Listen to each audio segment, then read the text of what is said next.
আসসালামু আলাইকুম রহমতুল্লাহি ওবারকাতুহ। দৈনন্দিন গল্পে সবাইকে স্বাগতম জানিয়ে শুরু করছি আজকের ভিডিও। আজকে আপনাদের সঙ্গে শেয়ার করব, যেহেতু চলে এসেছে আগামীকাল জিলহজ মাসের আরাফার দিনের সেই মূল্যবান দিন। যদিও বাংলাদেশের 8 তারিখ, কিন্তু যেহেতু এটা হজের মাঠে জিলহজ মাসের যেই আরাফার দিনটি পরে হাজিরা হচ্ছে হজের মাঠে অবস্থান করে, সেটি কিন্তু আগামীকালকে।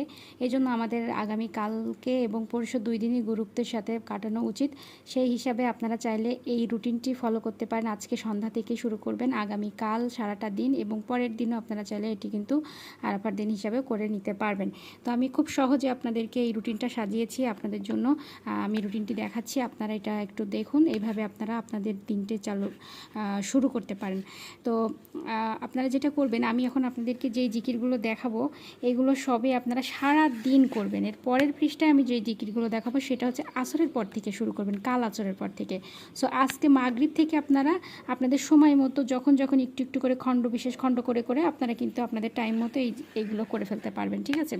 আজকে মাগরিবের পর থেকে শুরু করে আগামীকালকে মাগরিব পর্যন্ত আমাদের কিন্তু দোয়া আরাফার দিনের হিসাবে, এবং সেটা আপনারা চাইলে পরের দিন অর্থাৎ যেদিন বাংলাদেশে 9 তারিখ হয় সেই দিনও আপনারা এই সেম রুটিনটি ফলো করতে পারেন। তো চলুন শুরু করি। প্রথমে আপনারা দেখতে পাচ্ছেন 1 নম্বর আমরা দিয়েছি হচ্ছে দুরুদ দিয়েছি হচ্ছে ছোট প্লাস মাঝারি, এটা হচ্ছে 100-200 বার দিয়েছি এবং ধীরে পড়তে হবে এবং অর্থের দিকে দৃষ্টি রেখে পড়তে হবে। আপনারা হচ্ছে দুরুদ যে কোনো 2টা দুরুদ আপনারা বেছে নিতে পারেন। অনেকগুলো দুরুদ আছে, এর ভিতরে আপনার যে কোনো 2টা দুরুদ আপনাদের ইচ্ছে মতো আপনারা বেছে নিতে পারেন, ঠিক আছে। আপনারা পড়তে পারেন আসসালাতু আসসালামু আলা রাসূলিল্লাহ, এটাও পড়তে পারেন, অথবা আপনারা পড়তে পারেন আল্লাহুম্মা সাল্লি আলা মুহাম্মাদ আল্লাহুম্মা বারিক আলা মুহাম্মাদ, বা আপনারা পড়তে পারেন সবথেকে ছোট যে দুরূদটা সেটি হচ্ছে যে সাল্লাল্লাহু আলাইহি ওয়াসাল্লাম, আপনারা চাইলে ওটাও পড়তে পারেন। যেটাই খুশি সেটা পড়বেন, 200 বার পড়বেন ধীরে ধীরে। এরপর আপনারা জিকির করবেন হচ্ছে সুবহানাল্লাহ। অনেকে কিন্তু এটা সুবহান আল্লাহ পড়েন, সুবহান আল্লাহ এরকম পড়েন, তো এটা কিন্তু উচ্চারণ ভুল হয়। এখানে কিন্তু উচ্চারণ করতে হবে সুবহানাল্লাহ, নাল্লাহ, এটা কিন্তু সঠিক করবেন, ঠিক আছে। এটা অর্থের দিকে দৃষ্টি রেখে আপনারা অবশ্যই করবেন সুবহানাল্লাহ। আমি আল্লাহর পবিত্রতা বর্ণনা করছি যেটার অর্থ। তারপর হচ্ছে আলহামদুলিল্লাহ, এটাও 100 বার, সবগুলো আমি 100 বার করে দিয়েছি এখানে। আলহামদুলিল্লাহ মানে সমস্ত প্রশংসা আল্লাহর জন্য। এরপর আপনারা পড়বেন লা ইলাহা ইল্লাল্লাহ, মানে আল্লাহ ছাড়া কোনো মাবুদ নেই, এটা পড়বেন 100 বার। তারপর আল্লাহু আকবার, এটাও পড়বেন 100 বার। আল্লাহু আকবার অর্থ হচ্ছে আল্লাহ মহান বা আল্লাহ সবার উপরে। আস্তাগফিরুল্লাহ মানে আমি আল্লাহর কাছে ক্ষমা প্রার্থনা করছি, 100 বার। হ্যাঁ, এরপর আপনারা পড়বেন আস্তাগফিরুল্লাহ ওয়া আতুবু ইলাইহি, মানে আমি আল্লাহর কাছে ক্ষমা প্রার্থনা করছি এবং তার কাছে ফিরে আসছি, এটাও পড়বেন 100 বার। তারপরে এই যে দেখেন আরাফার দিনের শ্রেষ্ঠ দোয়াটি পড়তে হবে 100 বার। আরাফার দিনের শ্রেষ্ঠ দোয়া কোনটা আপনারা কি জানেন? আরাফার দিনের শ্রেষ্ঠ দোয়া হচ্ছে আমরা যেটি পড়ি হচ্ছে আমাদের গ্রুপে আমরা যেটাকে বলি হচ্ছে কদিরের দোয়া, যেটাকে আমরা বলি হচ্ছে কদিরের দোয়া। তো সেটা আমরা পুরোটা আপনাদেরকে এখন বলে দিচ্ছি যে কদিরের দোয়া বলি, এটা আসলে পুরোটা কি হবে। সেটা হচ্ছে যে আপনারা এই পৃষ্ঠাটা দেখুন, এখানে দেখলে আপনারা বুঝতে পারবেন। এই যে এখানে দেখুন দেওয়া আছে, এই যে লা ইলাহা ইল্লাল্লাহু ওয়াহদাহু লা শারীকা লাহুল মুলক লাহুল হামদ ওয়া হুয়া আলা কুল্লি শাইইন কাদির। এই যে একমাত্র আল্লাহ ছাড়া কোনো হক ইলাহ নেই, তার কোনো শরিক নেই, রাজত্ব তারই, সমস্ত প্রশংসাও তারই, আর তিনি সব কিছুর উপর ক্ষমতাবান। এই দোয়াটা কিন্তু খুব গুরুত্বপূর্ণ। এটা কিন্তু মানে আমাদের নবীর আগেও যত নবী রাসূল ছিলেন প্রত্যেকে কিন্তু এই দোয়াটা খুব গুরুত্ব দিয়েছেন। আরাফার দিনে যারা হজের মাঠে থাকবে না, আমরা যারা বাইরে আছি, তাদের কিন্তু দোয়া কবুল হওয়ার জন্য এটা একটা গুরুত্বপূর্ণ মাধ্যম।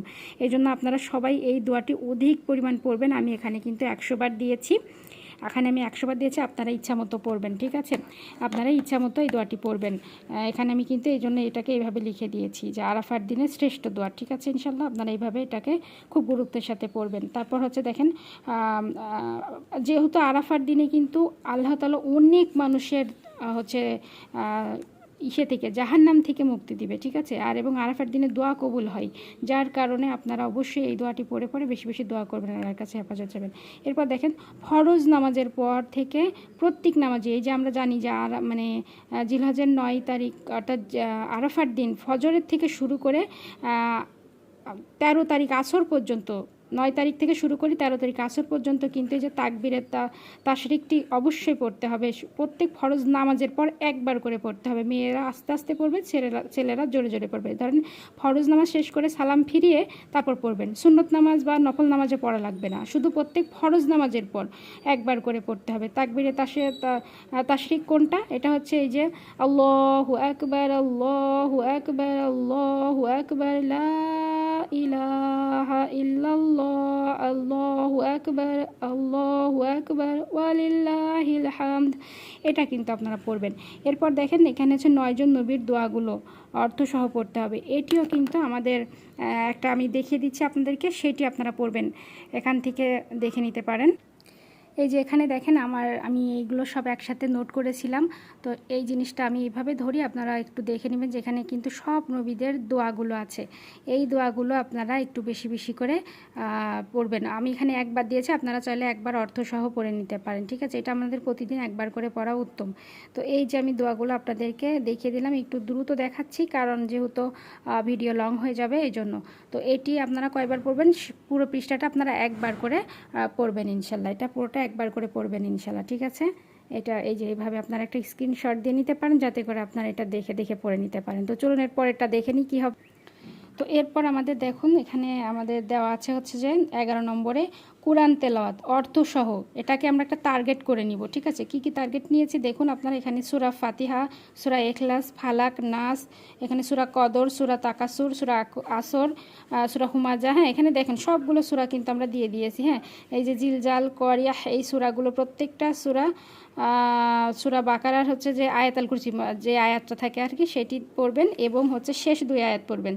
এই যে সূরা আল ইমরানের কিছু আমি দেখুন এখানে বেশ কিছু আয়াত দিয়ে দিয়েছি। ভিডিওটা একটু ক্লিয়ার হচ্ছে না, দুঃখিত, এরকম হচ্ছে কেন? আচ্ছা, তো এই যে এখানে দেখে নেন আমি সূরা আল ইমরানের বিশেষ কিছু আয়াত দিয়ে দিয়েছি। যেমন দেখেন আল ইমরানে গিয়ে আপনারা 8, 9, 16, 26, 27, হ্যাঁ, এই যে 190 থেকে 194 পর্যন্ত পরপর আয়াতগুলো পড়বেন। এছাড়াও সূরা এখানে হচ্ছে জুমার আছে, সূরা জুমারের হচ্ছে 53 নম্বর আয়াতটি পড়বেন। এগুলো সবই অর্থসহ পড়বেন। হ্যাঁ, সারাদিনের মধ্যে, শুধু একটা সময়ই না, এটা সারাদিন আপনারা ভাগ করে নেবেন কোন সময় পড়বেন আপনাদের খুশি। আর 12 নম্বরে দিয়েছি শুধুমাত্র তেলাওয়াত, এগুলো অর্থসহ, উপরেরগুলো অর্থসহ। আর 12 নম্বরে এটা হচ্ছে শুধু তেলাওয়াত করবেন অথবা মোবাইলে শুনতেও পারেন। সেই সূরাগুলোর নামও এখানে দিয়ে দিয়েছি, সূরা ওয়াকিয়া, সূরা রহমান, মুলক। হ্যাঁ, মানে দেখেন আমি এতগুলো বলতে গেলে হবে না, আপনারা এখান থেকে একটু দেখে নেন, সময় চলে যাচ্ছে। এরপর হচ্ছে যে এরপর হচ্ছে যে কিছু অর্থ দান করতে হবে, অর্থাৎ কিছু দান খয়রাত করতে হবে। তারপরে চাইলে দান খয়রাত করতে পারেন অথবা আপনারা রোজাদারকে ইফতারি করাইতে পারেন। এগুলো আপনারা করবেন। চলেন এরপরের পৃষ্ঠাটা আমরা দেখে নিই। এই যে এরপরের পৃষ্ঠাটা আমরা দেখছি 14 নম্বরে। এটার আমি কিছু সিস্টেম এখানে বলে দিয়েছি, তো আপনারা এইভাবে একটু দেখে নেবেন যে এটা কিভাবে করতে হবে। আসরের পর থেকে মাগরিব পর্যন্ত নিজের জন্য দোয়া করতে হবে। ওগুলো তো সারাদিন ধরে করলেন ভালো কাজ, ওই ভালো কাজগুলো করার পর এরপর নিজের জন্য দোয়া করতে হবে। হ্যাঁ, এই দোয়াটা খুব গুরুত্বপূর্ণ। এইখানে আপনি দোয়া করার সময় আপনি কিভাবে করবেন তো আপনারা এখানে দেখে নেন, সব কিছু আমি দিয়ে দিয়েছি। হ্যাঁ, প্রথমে আলহামদুলিল্লাহ পড়ে নেবেন, তারপর আমরা যে সানা পড়ি না নামাজের মধ্যে সেই সানাটা পড়বেন, এরপর দুরুদ ইব্রাহিম পড়বেন। হ্যাঁ, তারপর সাইদুল ইস্তেগফারটা যদি না পারেন দেখে দেখে পড়তে পারেন, কোনো অসুবিধা নেই, মুখস্থ যদি না থাকে। তারপর দেখেন আল্লাহর কিছু আমরা নাম দিয়েছি, এখানে নামগুলো পড়বেন, এগুলো পড়ে দোয়া করলে কিন্তু দোয়া কবুল হয়। এই যে সিরিয়ালে দেখেন, আমি আর বলে দিচ্ছি না, জাস্ট আপনারা একটু দেখে নেন যে সিরিয়ালে আপনারা এইভাবে করবেন। আর এখানে আমি অল্প লিখেছি, ওই যে আমরা একটা দোয়া পারি না মনে যাতে করি আমরা, রব্বানা আতিনা ফিদ দুনিয়া হাসানা তফিল আখিরাত হাসানা ওয়াকিনা আযাবান্নার, এই দোয়াটা আপনারা বেশি বেশি করে পড়বেন, একবারও পড়লে পড়তে পারেন। তারপর ইয়াজাল জালালে যে এইগুলো সব কিন্তু পড়বেন। আর এখন বলছি না, আপনারা দেখে নিতে পারবেন। হ্যাঁ, এখানে আবার একটা ব্যাপারে ফলো করবেন, উপরে সবগুলো পড়ার পর আপনার এই যে লা ইলাহা ইল্লাল্লাহ মানে এই যে তাইবা, কালেমা তাইবা, এই কালেমা তাইবাটা পড়ে কিন্তু দোয়া চাইলে দোয়া কবুল হয়। হ্যাঁ, আল্লাহকে বলতে হবে যে আপনার তাওহীদের ওসিলাই কালেমা তাইবা পড়ে আপনার আল্লাহর কাছে চাইতে হবে যে আল্লাহ আপনার তাওহীদের ওসিলা আপনার কাছে আমি দোয়া করতেছি, আপনি আমার দোয়া কবুল করুন। এরপর আপনার যত দোয়া আছে সবার জন্য দোয়া করবেন, সব কিছুর জন্য দোয়া করবেন, আপনার যত চাওয়া পাওয়া আছে। হ্যাঁ, অবশ্যই যে ভিডিওটা আপনি দেখছেন, যে ভিডিওটা দেখার সাথে সাথে আমল করবেন, তাকে আমি অনুরোধ করছি যে আপনারা অবশ্যই আমার জন্য দোয়া করবেন। আপনাদের দোয়ার মধ্যে কিন্তু আমার জন্য একটু দোয়াতে রাখবেন, আমার নামটা একটু দোয়াতে রাখবেন। তারপর আপনারা দেখেন এরপর যখন আপনার দোয়া শেষ করা হয়ে যাবে, বলা শেষ হয়ে যাবে, তখন আপনি দুরূদ ইব্রাহিম পড়বেন 3 বার। এরপর আস্তাগফিরুল্লাহ পড়তে পারেন, মানে ইস্তেগফার আস্তাগফিরুল্লাহ যে কোনোটাই পড়তে পারবেন। এরপর হচ্ছে আল্লাহু আকবার 1 বার বা 3 বার পড়ে আপনি আপনার দোয়া শেষ করতে পারলেন। তো এইভাবে আপনি আপনার মানে দিনটা পার করবেন। তো ঠিক আছে, সবাই ভালো থাকবেন। আসসালামু আলাইকুম ওয়া রাহমাতুল্লাহি ওয়া বারাকাতুহু।